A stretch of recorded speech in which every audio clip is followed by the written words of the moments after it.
Nobody warns you about the season where heaven feels closed. There are nights when prayers stop sounding like faith and start sounding like desperation. She used to believe God answered quickly, back when her heart was still soft, back when hope still lived in her chest like a warm fire. But now her prayers echoed like footsteps in an empty hallway.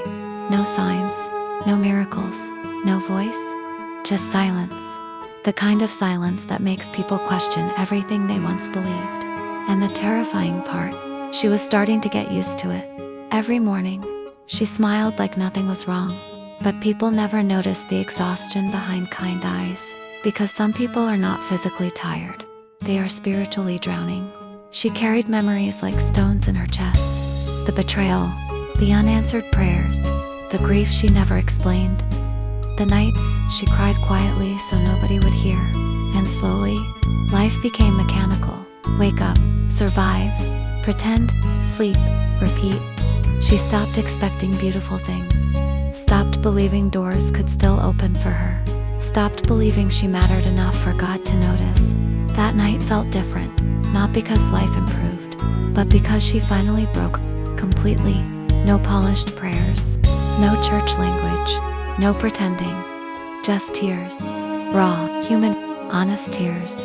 And through trembling lips, she whispered, God, if you're still there, send me a sign.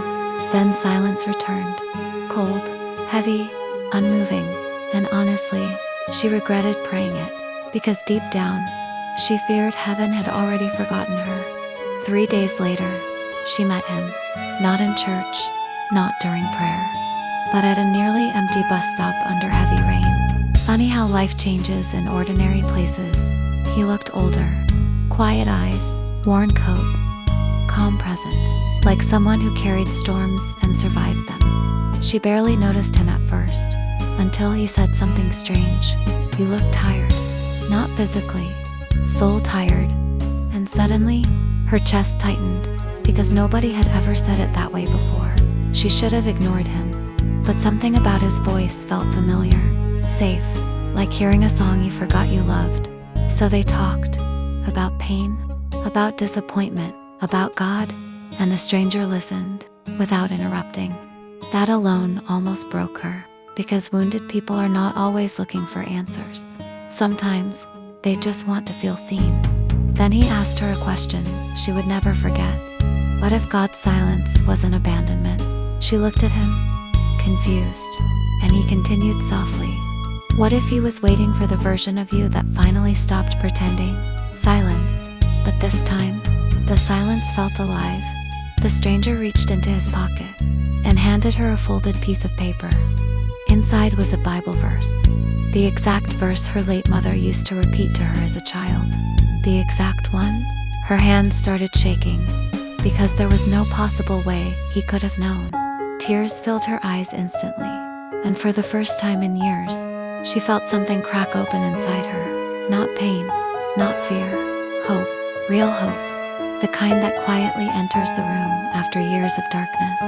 Then something strange happened. A bus arrived, only for a moment, and when she looked back, the stranger was gone. No footsteps, no goodbye, nothing. Just rain, endless rain. She searched everywhere, but it was as if he had vanished into the night itself.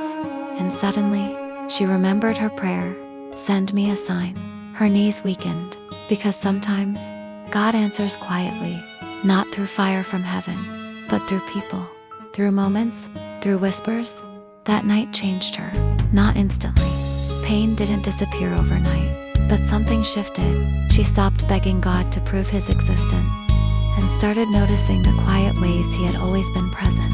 In survival, in mercy, in delayed disasters, in closed doors, in the strength she somehow still carried. She realized something terrifying. The enemy didn't destroy her with pain. He almost destroyed her with hopelessness. Because hopeless people stop looking up. And when people stop looking up, darkness becomes believable. Maybe that's why some prayers take longer. Because God is not only trying to rescue your situation, he is trying to rescue your soul. And sometimes, before light enters your life, truth must first enter your heart.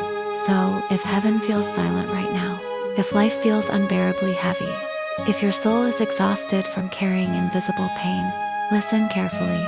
The silence may not mean God left. It may mean He's closer than you think. Some answers don't arrive as miracles.